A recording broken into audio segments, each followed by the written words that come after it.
हमारे देश के लगभग आधे मंत्री ऐसे हैं जिनके खिलाफ आपराधिक मामले दर्ज हैं।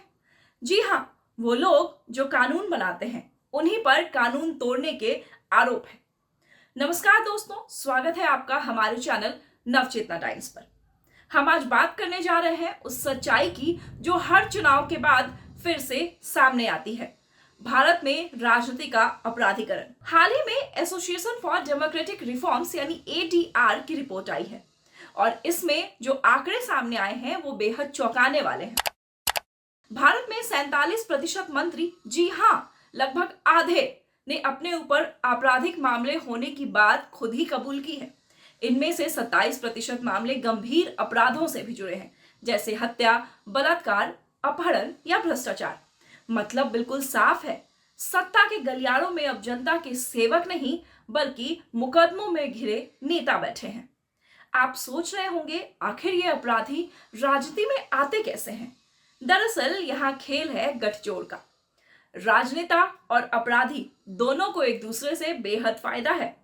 एक को पैसा और मसल पावर चाहिए तो दूसरे को वैधता और सुरक्षा।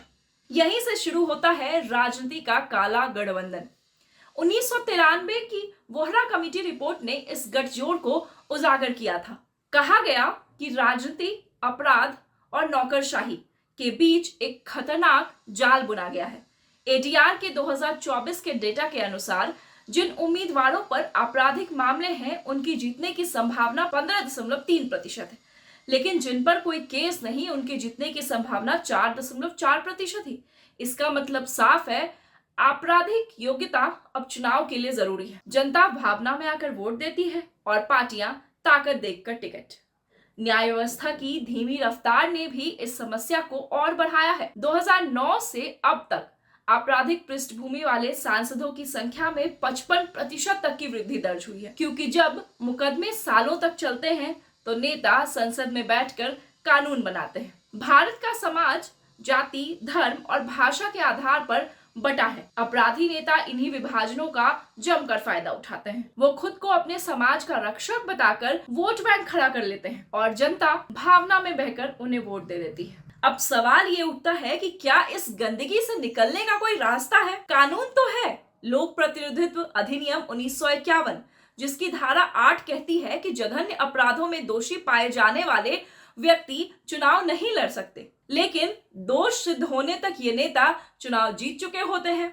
धारा 11 के तहत चुनाव आयोग के पास सजा की अवधि कम करने की भी शक्ति है और यही लूप होल राजनीति के अपराधियों को बचा लेती है। जब तक राजनीति में पारदर्शिता नहीं आएगी तब तक लोकतंत्र अपराध की गिरफ्त में ही रहेगा। तो दोस्तों, आपसे सवाल ये है कि क्या हम ऐसे नेताओं को चुनते रहेंगे जिन पर आपराधिक मुकदमे हैं, या अब समय है बदलाव लाने का? याद रखिए, लोकतंत्र में जनता ही असली शक्ति है। अगर जनता जागेगी तो अपराधी राजनीति से भागेगा। राजनीति साफ होगी तभी भारत मजबूत बनेगा। आपका क्या कहना है इस मुद्दे पर? मुझे कमेंट में जरूर बताएं। मैं नेहा सिंह इस वीडियो में आपके साथ। आपसे लेती हूं इजाजत। नमस्कार।